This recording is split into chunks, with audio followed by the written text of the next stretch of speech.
আসসালামু আলাইকুম। সবাই কেমন আছো?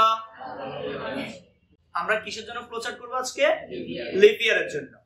তো আমরা প্রথমে এই লিপ ইয়ার বলতে কি বুঝি? লিপ ইয়ার বলতে বুঝি যে এই বছরে আমাদের ফেব্রুয়ারি মাস কি হয়, 29 দিনের হয়। কত দিনে হয়? 29। তো এখন কোন একটা বছর এটা লিপ ইয়ার কিনা এটা আমরা কিভাবে বুঝি বলো তো? কোন একটা বছর লিপ ইয়ার কিনা এটা আমাদের বোঝার জন্য আমাদের শর্ত হচ্ছে টোটাল কয়টি? 3টি শর্ত। কয়টি শর্ত? 3টি শর্ত। তো আমরা এই ফ্লোচার্ট করার আগে আমরা আসলে দেখব যে আমাদের এই লিপ ইয়ার কখন কখন হয়, মানে 3টা শর্ত কি কি শর্ত। যেমন প্রথমত হচ্ছে কোন একটা বছর যদি এই 400 দ্বারা ভাগ যায়, ভাগ বলতে নিঃশেষে বিভাজ্য, নিঃশেষে বিভাজ্য। নিঃশেষে বিভাজ্য বলতে আমরা কি বুঝি? আমাদের ভাগশেষের মান 0। ভাগশেষের মান কি 0 হলে তার মানে আমরা বুঝতে পারি এটা নিঃশেষে বিভাজ্য, তার মানে ভাগ গেছে। তখন ওই ধরনের যে বছরটি আসবে মানে সালটি আসবে সেটাকে আমরা এক কথায় বলে দিব যে এটা হচ্ছে একটা লিপ ইয়ার। এটা একটা কি লিপ ইয়ার। তাহলে আবার ক্লিয়ার করি। তাহলে স্যার কি বলছি যে কোন একটা সালকে বা বছরকে 400 দ্বারা যদি আমরা ভাগ করি, ভাগ করার পরে যদি আমাদের ভাগশেষ 0 হয় মানে নিঃশেষে বিভাজ্য যায়, তাহলে আমরা প্রথমেই বলে দিব হচ্ছে এই সাল বা এই বছরটি হচ্ছে লিপ ইয়ার। এটা প্রথম শর্ত। তাহলে বিভাজ্য গেলে এক কথাই লিপ ইয়ার। যেমন ধরো আমরা যদি বলি যে 1600 সাল, কত সাল? এটা কি আমার 4 দ্বারা ভাগ যাবে না? মানে 400 দ্বারা ভাগ যাবে না? যাবে না। 4 4 16 তার মানে 4 ভাগ যাবে। তার মানে ভাগ যাওয়া মানে আমরা আর কোনো শর্ত লাগবে না, এটা এক কথাই কি লিপ ইয়ার। এবার যদি না যায়, যদি 400 দ্বারা ভাগ না যায়, তখন কিন্তু আমরা এটাকে লিপ ইয়ার নাকি লিপ ইয়ার না এটা আমরা ডাইরেক্ট বলতে পারবো না। তাহলে বুঝছো? ভাগ গেলে মানে নিঃশেষে বিভাজ্য হলে এক কথায় বলে দিব এটা লিপ ইয়ার, আর ভাগ না গেলে আমরা শিওর না। এবার আমাদের কি করতে হবে? এবার আমাদের দুইটা শর্ত একসাথে পূরণ করতে হবে। সেই দুটো শর্ত হচ্ছে এই 100 দ্বারা ভাগ যেতে পারবে না, কিন্তু 4 দ্বারা ভাগ যেতে হবে। কথা বুঝো? এই দুটো শর্ত একসাথে। কিন্তু এইদিকে যদি আমাদের ভাগ না যায় তাহলে কি করতে হবে? 100 দ্বারা ভাগ করলে যেন ভাগ না যায় এবং এই 4 দ্বারা ভাগ যেতে হবে। তাহলে শর্ত এখান থেকে প্রথম উত্থাপন হবে। এখানে ভাগ গেলে সেটা এক কথায় লিপ ইয়ার, ভাগ না গেলে এখানে আসবো। এবার এখানে আসার পর আমরা দুইটা দিয়ে চেক করব।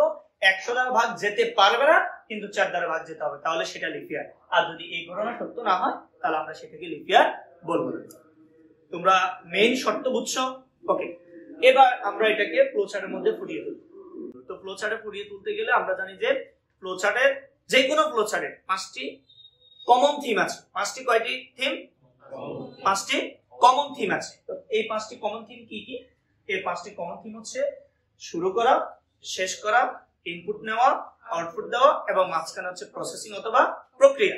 প্রসেসিং বা কি প্রক্রিয়া। তো চিত্রগুলোর জন্য কমন যে চিত্রগুলো ব্যবহার করা হয় সেটার মধ্যে এটা হচ্ছে ডিম্বাকৃতি। কেন? শুরু এবং শেষের জন্য। এটা হচ্ছে শুরু এবং শেষ। তো এরপরে এই সামান্তরিক যেটা ব্যবহার করা হয় এটা হচ্ছে ইনপুট এবং আউটপুটের জন্য। ইনপুট এবং কি আউটপুটের জন্য, তার মানে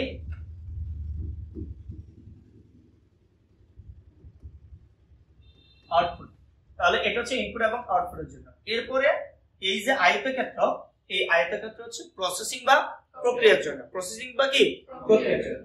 এরপরে আমাদের এই যে ঘুড়ির মতো যে চিত্রটি থাকবে, এই চিত্রটি হচ্ছে শর্ত সাপেক্ষে যে কাজগুলো হয়, মানে শর্ত সাপেক্ষে যে প্রক্রিয়া বা প্রসেসিং হয় সেটার জন্য হচ্ছে কি ঘুড়ি ব্যবহার করা হয়। বুঝছো কিনা? তো এটাকে আমরা ইংলিশে বলবো আর কি কন্ডিশনার, মানে কন্ডিশন থাকলে তখন এটা ব্যবহার করা হয় যে কোনো প্রসেসিং এর মধ্যে। আর এটা হচ্ছে সংযোগের জন্য, এটা হচ্ছে দিক নির্দেশনার জন্য। ওকে, তাহলে আমরা এই আমাদের লিপ ইয়ারটিকে এখন আমরা ফ্লোচার্টের মাধ্যমে ফুটিয়ে তুলব। মুছে ফেলি। হ্যাঁ, ওকে। তাহলে দেখো আমরা প্রথমেই শুরু করছি। ওকে, আমরা একটা ডিম্বাকৃতি দিলাম, এটাকে আমরা বলবো হচ্ছে শুরু। এখন তোমরা লিখিও না, তোমরা পরে লিখবা। আচ্ছা, ইংলিশে লিখো। ওকে, ভালো কথা মনে করে দিছো। আমরা লিখবো হচ্ছে হ্যাঁ, তাহলে হচ্ছে স্টার্ট। কি হবে? স্টার্ট। এবার বলো তো আমাদের কি নিতে হবে? ইনপুট। তো ইনপুট আমাদের কি? জাস্ট সাল মানে বছরটা, সাল বা বছরটা। মানে যেটা আমরা চেক করবো সেটাই তো। তো সেটাকে আমরা কি চলক নাম দিলে সুন্দর হবে? ওয়াই। এই চলকের নামগুলো তুমি যে কোনো একটা দিতে পারো, ভুল হবে না, বাট একটা সৌন্দর্য তো আছে ভাই। আমি শালের জন্য চলক দিব, আমি যদি বলি আমার সে, হ্যাঁ হবে? হবে না। তো তার মানে আমরা এখন হচ্ছে ইনপুট নিব জাস্ট ওয়াই। কি নিব? ওয়াই। ওয়াই দ্বারা আমরা ইয়ার বুঝাচ্ছি। তো আমরা কোন চিত্র ব্যবহার করব? সামান্তরিক। তাহলে আমরা লিখব হচ্ছে ইনপুট ওয়াই। কেমন? ওয়াই ইনপুট নিলাম। এবার ইনপুট ওয়াই নেওয়ার পরে আমার কাজ কি? এবার কাজ কি? প্রসেসিং। তো প্রসেসিং কোনটা? শর্ত সাপেক্ষে না? তাহলে আমরা প্রথম কত দ্বারা ভাগ করব বলছি? 400 দ্বারা। কত দ্বারা? 400 দ্বারা। তাহলে ধরো তুমি 400 দ্বারা ভাগ করবে। তাহলে ভাগ যেহেতু শর্ত সাপেক্ষে, তাহলে আমরা ঘড়ি ব্যবহার করব। এবার আমরা প্রথমে এখানে একটা কথা আছে, আমরা মূলত চেক করব কি ভাগশেষ নাকি ভাগফল? ভাগশেষ চেক করি, কারণ আমরা জানি ভাগশেষ যদি 0 হয় তাহলে আমরা বুঝে যাবো এটা নিঃশেষে বিভাজ্য, মানে ভাগ হয়ে গেছে, ভাগ হয়ে গেছে। তো এই আমাদের ফ্লো চার্ট প্রোগ্রাম এগুলোতে ভাগশেষ চেক করে কি দিয়ে? মোড দিয়ে, মানে মডুলাস দিয়ে। কেমন? তো তার মানে আমরা এখানে এই 400 ওয়াই কে কাকে? ওয়াই কে মোড করব, মানে মডুলাস করব কত দ্বারা? 400 দ্বারা।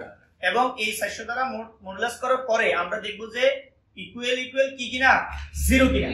ইকুয়াল ইকুয়াল 0 কিনা। হ্যাঁ, তাহলে আমাদের কাজ কি? আমরা এই ওয়াই কে মোড করব 400 দ্বারা, মানে হচ্ছে আমরা ভাগশেষটা দেখব। এটা মানে কি? ভাগশেষ চেক করা আর কি, এই চিত্র দ্বারা, সরি এই চিহ্ন দ্বারা। এবার আমরা 400 দ্বারা ভাগ করার পরে ভাগশেষ চেক করব যে ইকুয়াল ইকুয়াল 0 কিনা। তার মানে যদি 0 হয় তার মানে নিঃশেষে বিভাজ্য, আর নিঃশেষে বিভাজ্য মানে কি বলছিলাম? লিনিয়ার, মানে এটা এক কথায় লিনিয়ার। তাহলে আমরা ধরো এদিকে আসলাম, সেটাকে আমরা বললাম হচ্ছে ইয়েস। যদি ইয়েস হয় তাহলে আমরা এটাকে প্রিন্ট করাবো কি? কি প্রিন্ট করাবো বলো? Linear. The year is linear. তাহলে তো আমরা সহজে এখন লিনিয়ার লিখে রাখলাম। Okay, linear. এখন যদি নো হইতো, আমাদের ধরো আমরা নোর জন্য এদিকে আসতেছি, যদি আমাদের কি হতো? নো হতো, তাহলে আমি নোর ক্ষেত্রে কি বলছিলাম? শর্ত কি? মানে শিওর না, কি না? শিওর না। তো এবার শিওর না হলে এবার আমার চেক করতে হবে। তবে এবার শর্ত দুইটা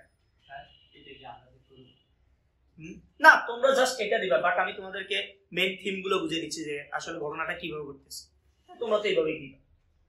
তাহলে এখন এবার আমরা ভাগ করব প্রথমে 100 দ্বারা, মানে মোট দেখবো যে তার মান 0 নয় কিনা। মানে এখানে শর্ত হচ্ছে 100 দ্বারা ভাগ যেতে পারবে না, 100 দ্বারা ভাগ যেতে পারবে না, কিন্তু 4 দ্বারা ভাগ যেতে হবে। তো পারবে না মানে তার মানে আমাদের ভাগশেষের মান 0 হইতে পারবে না। তো এটা কিভাবে চেক করে? এটা হচ্ছে ওই যে আমরা আশ্চর্যবোধক চিহ্ন যেটাকে বলি, ওই চিহ্নটা দিতে হয়। মানে ব্যাপারটা হচ্ছে এরকম, ধরো তুমি মোট করার পরে এটার মানটা ইকুয়াল ইকুয়াল নট ইকুয়াল 0 হইতে হবে, নট ইকুয়াল 0 হইতে হবে। এই নট ইকুয়াল বলতে এটা দ্বারা বোঝায়, আশ্চর্যবোধক চিহ্ন দিতে হয়। তো তার মানে আমরা কিভাবে দেব একটু দেখো। তাহলে এখানে যেহেতু শর্ত দুইটা, শর্ত কয়টা? দুইটা। এটা একটু আমরা ধরো আরো একটু এদিক থেকে দিই। এবার আমরা শর্ত দুইটা প্রথমে চেক করব হচ্ছে, একটু বড় থেকে দিই চিত্রটা। ওকে, তাহলে আমরা প্রথমে চেক করব এই y মোড কত? 100। কত? 100। এই নট ইকুয়াল 0, তার মানে 0 হইতে পারবে না।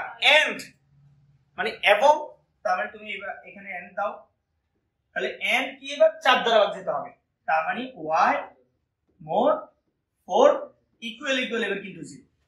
তুমি দুইটা শর্ত একসাথে পূরণ করতে হবে। মানে 100 দ্বারা ভাগ যেতে পারবে না, মানে আমাদের ভাগশেষের মান 0 হতে পারবে না, কিন্তু 4 দ্বারা ভাগ করলে ভাগশেষের মান কত হতে হবে? 0 হতে হবে। এবার যদি এই দুটো শর্ত পূরণ করে ইয়েস হয়, কি হয়? ইয়েস হয়। তাহলে আমরা ইয়েস এর ঘরে যাই। ধরো ইয়েস এর ঘরে এদিকে না গিয়ে আমরা এই যে এখানে কারেন্ট দিতে পারি, যেহেতু আমরা এখানে কি করছি? অলরেডি লিনিয়ার প্রিন্ট করেছি। তার মানে তুমি চাইলে এই ইয়েস এখানে ইউজ করে জাস্ট হচ্ছে এটাকে সংযোগ দিতে পারো, এখানে দিতে পারো সংযোগ। তার মানে আমরা ধরো এটাকে একটু সুন্দর করে এখানে সংযোগ দিই। সংযোগ দিলে কোন চিত্র বের করতে হয়? বৃত্ত।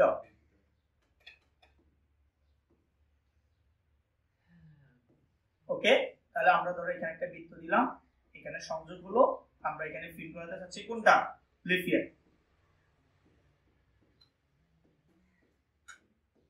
ওকে, আর যদি নো হয় কি হবে?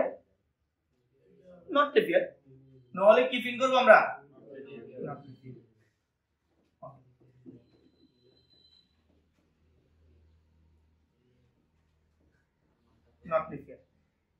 হবে কি নট প্রেজেন্ট। এবার জাস্ট হচ্ছে তুমি কি করবা সংযোগ দিয়ে প্রোগ্রাম শেষ করে দিবা। তার মানে সংযোগ এখান থেকে এখানে ধরো এটা হচ্ছে বৃত্ত। এবার আমাদের প্রোগ্রাম কি হয়ে যাবে শেষ হয়ে যাবে। বুঝছো সবাই? এই হলো আমাদের লিফলেট। এবার আমরা একটা চেক করি। এবার আমরা কি করবো একটা চেক করি। যেমন ধরো আমরা যদি ওই যে প্রথমে যেটা বললাম ধরো 1600, এটা কিন্তু লিফলেট, এটা কিন্তু লিফলেট। তো এবার তুমি এটাকে ও এখানে অ্যারো চিহ্ন দিই নাই আমরা না। ওকে, এবার দেখো 1600, তাহলে স্টার্ট করলো, ইনপুট নিবে কত 1600, মানে এই সালটা নিবে। এবার এখানে ঢুকবে, এবার এটাকে 400 দ্বারা ভাগ করবে। তাহলে ভাগ হলে কিন্তু নিঃশেষে বিভাজ্য। তাহলে শুরুতেই কোথায় চলে আসবে ইএস এর ঘরে চলে আসবে। এটা হচ্ছে ইএস, এটা হচ্ছে কি ইএস, আর এটা হচ্ছে নো। এবার ইএস এর ঘরে আসবে মানে লিফিয়ার প্রিন্ট করা হবে। ওকে, এরপর প্রোগ্রাম শেষ করে দিই। এবার যদি এটা না হয় আমাদের কত হতো, আর কত আছে ধরো 2016। এবার এটাকে 400 দ্বারা ভাগ যাবে না, যাবে না। তাহলে কোন ঘরে আসবে নোর ঘরে আসবে। ঢুকলো, এবার প্রথমে কত দ্বারা ভাগ করবে 100 দ্বারা ভাগ যাবে না। তার মানে প্রথম শর্ত পূরণ সঠিক। এবার 4 দ্বারা কি ভাগ যাবে না, যাবে। তার মানে কোন দিকে যাবে ইএস এর ঘরে, কোন দিকে যাবে ইএস এর ঘরে, কারণ শর্ত দুইটাই পূরণ করছে। তার মানে এটা কি হবে লিপিয়ার হবে। কি হবে লিপিয়ার হবে। নাই এই যে টেস্ট কিন্তু হয় নাই, কারণ টেস্ট এখানেও ভাগ যায় না। এবার এদিকে আসলো, এবার ধরো 100 দ্বারা ভাগ যায় না, শর্ত প্রথমটা পূরণ করছি, কিন্তু 4 দ্বারা কি ভাগ যাবে না। তাহলে তো আমাদের শর্ত পূরণ হয় না, তাহলে নোর করে চলে আসবে নট লিপিয়ার। বাট এটা যদি 24 হইতো তাহলে দেখো এখানে নো, এখানে যেহেতু 400 দ্বারা ভাগ যায় না এদিকে আসবে, এবার 100 দ্বারা ভাগ যায় না, শর্ত প্রথমটা পূরণ, এবার 4 দ্বারা কিন্তু ভাগ যাবে। তার মানে এখানেও শর্ত দুইটাই পূরণ। কোন ঘরে আসবে ইএস এর ঘরে আসবে, এবং এটা লিপিয়ার প্রিন্ট করবে। কি প্রিন্ট করবে লিপিয়ার। সবাই ক্লিয়ার? ক্লিয়ার কিনা? এই হলো আমাদের লিপিয়ার চেক করার জন্য ফ্লো চার্ট।